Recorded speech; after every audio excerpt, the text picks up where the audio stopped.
एक बहुत आनंद के साथ जीना चाहते हैं तो मेरी बात कोरे कागज पर लिख लो। हर अमावस्या को घर में शाम को तिल के तेल का एक दिया जलाओ, बहुत आनंद होगा, भारी आनंद होगा। और मेरी बात का विश्वास कर सकते हैं तो नर्मदेश्वर और सालिग्राम दोनों घर में रखो। कहीं बाहर जाते हैं, सालिग्राम को तुलसी मैया की जड़ों में रख दो। कोई पूजा नहीं कर पा रहा है तो मुझे पूछा जाता है हम कृष्ण की पूजा करते हैं, बाहर जाना होता है। हमने कहा बिल्कुल बंद कर दो, ताले में ताला डाल के, और कह दो कि इतने दिनों के लिए आप अपनी मैया यशोदा के पास चले जाइए, और श्रीमान जी यशोदा मैया के पास चले जाएंगे। और जब घूम घाम करके आओ तो फिर अंदर बोल दो उनके सामने, अब हम आ गए, अब आप भी आ जाइए, वो यशोदा के यहाँ से तुम्हारे घर में आ जाएगा। इतना भयभीत डरा दिया है कि कृष्ण को नहीं नहलाओगे तो बड़ी आफत हो जाएगी, कृष्ण की पूजा नहीं करोगे तो घर की सिगरी स्त्रियां बांझ रह जाएंगी। पता नहीं लोग कहाँ से क्या क्या बोल देते हैं। तो लोगों ने अब देवी देवताओं को पूजना ही बंद करते जा रहे हैं। वैसे ही बड़ा दुकाल पड़ रहा है पूजा के ऊपर। ऐसी बातें और बोल दो। अपने देवताओं की पूजा बड़ी सरल है, बस वहाँ शुद्धि का, थोड़ा पवित्रता का ध्यान रखिए। अब लड्डू गोपाल जी संग ले लेकर के चलते हैं तो उसमें थोड़ी शुद्धता पवित्रता का तो ध्यान रखें। चाहे जहाँ जिस सीट पर बैठा दिया आपने, चाहे जिसके हाथ में दे दिया। हमने देखा बाथरूम करके आए, कुल्ला भी नहीं किया, फिर गोपाल जी पकड़ लिया। ऐसा मत कीजिए। अगली बात निवेदन करूंगा, भले ही आप गया जी में पिंडदान करके आ गए हैं, आप श्राद्ध घर में जरूर कीजिए। पिंडदान तो उनके लिए है जो कई पीढ़ियों का आप पहले से आपको पता ही नहीं है। पिंडदान तो उनके लिए हो गया है। लेकिन आपके सास ससुर या ददिया सास ददिया ससुर नहीं रहे हैं तो उनका तो आप कर लें। और अमावस्या के लिए जो पूर्व के जो चले गए, जिनका पता ही नहीं, उन सबका हो जाता है, सबका हो जाता है। तो इस श्राद्ध में, क्योंकि मैंने रामायण में पढ़ा है, तर्पण होम करे विधि नाना, विप्र जिवाहि देहि दिन दाना। ब्राह्मणों को भोजन, तर्पण, यज्ञ और ये श्राद्ध इत्यादि ये चीजें घर को बहुत ऊंचाइयां दे देती, तो ये जरूर कीजिए। एक बात मैं बहुत हृदय से आपको बोल रहा हूं, जब से मैं गया जी में आयोजन करने को गया हूं, 2011 में पहली बार गया,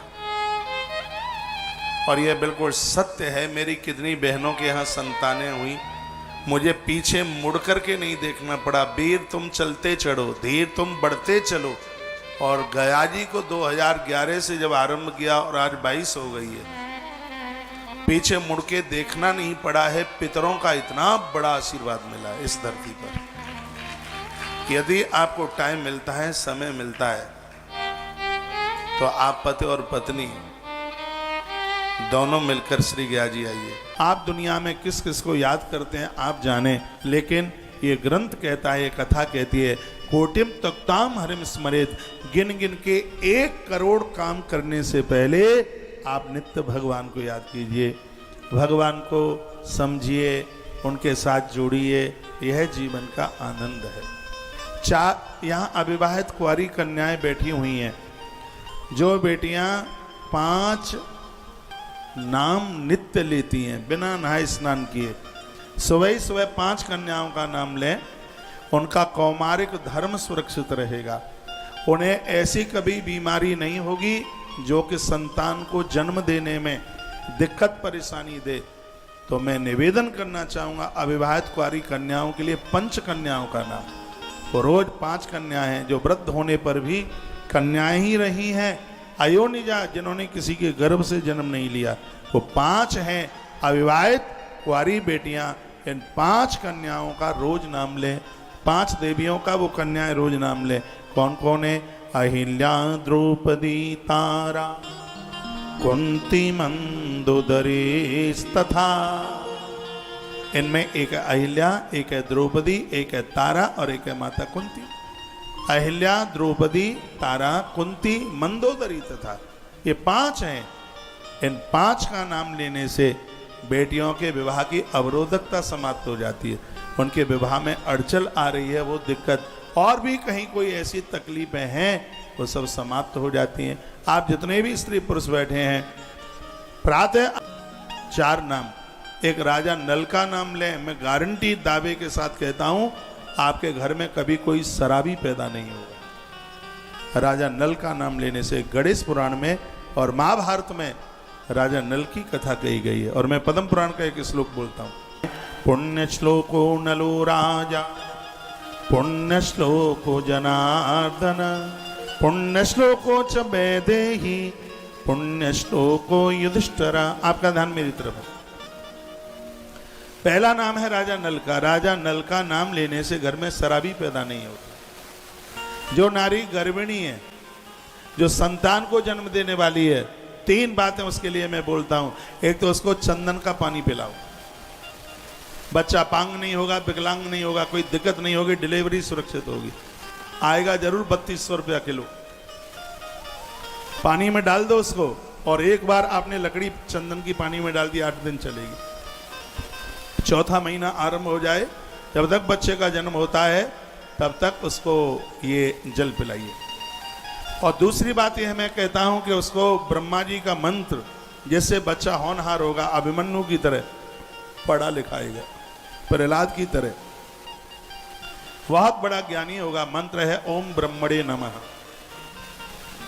ओम ब्रह्मणे नमः, ओम ब्रह्मणे नमः। पुष्कर में मंदिर की चौखट के ऊपर ही ये मंत्र लिखा हुआ है, पद्म पुराण का मंत्र है, ओम ब्रह्मणे नमः। और एक तीसरी बात और मैं बोलता हूं, वो यह है कि गर्भिणी नारी ये 4 पुण्य श्लोकों का नाम ले।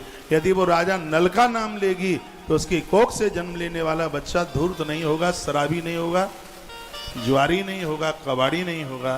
ये प्रभाव है इस बात। राजा नल का नाम इतना बड़ा प्रभावशाली है।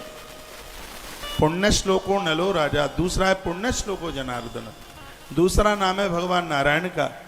और भगवान नारायण का जो नाम है वो घोर गरीबी को सब कोई, सिर्फ गर्भिणी नारी को ही नहीं है, हमें और आप सबको प्रातः जागते समय ये 4 नाम रोज लेने चाहिए। पहला है राजा नल की जय हो, दूसरा है नारायण भगवान की जय हो, तीसरा नाम है वो यह है जानकी मैया की जय हो, यानी सीता मैया की जय हो। पुण्य श्लोको च वैदेही, माता जानकी का नाम लेने से बुद्धि निर्मल होती है, बुद्धि पवित्र होती है, क्रोध नहीं आता। यह बड़ी विशेषता है। और चौथा नाम है पुण्य श्लोको युधिष्ठिरा। चौथे नाम में आप धर्मराज युधिष्ठिर का नाम लीजिए। युधिष्ठिर का नाम लेने से लोग अपने सत्य के मार्ग का चुनाव करते हैं, उनकी संगति गलत नहीं होती।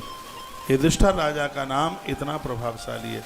ये 4 नाम है, रोज लीजिए। इससे ही तो हमारा इहलोक और परलोक दोनों के दोनों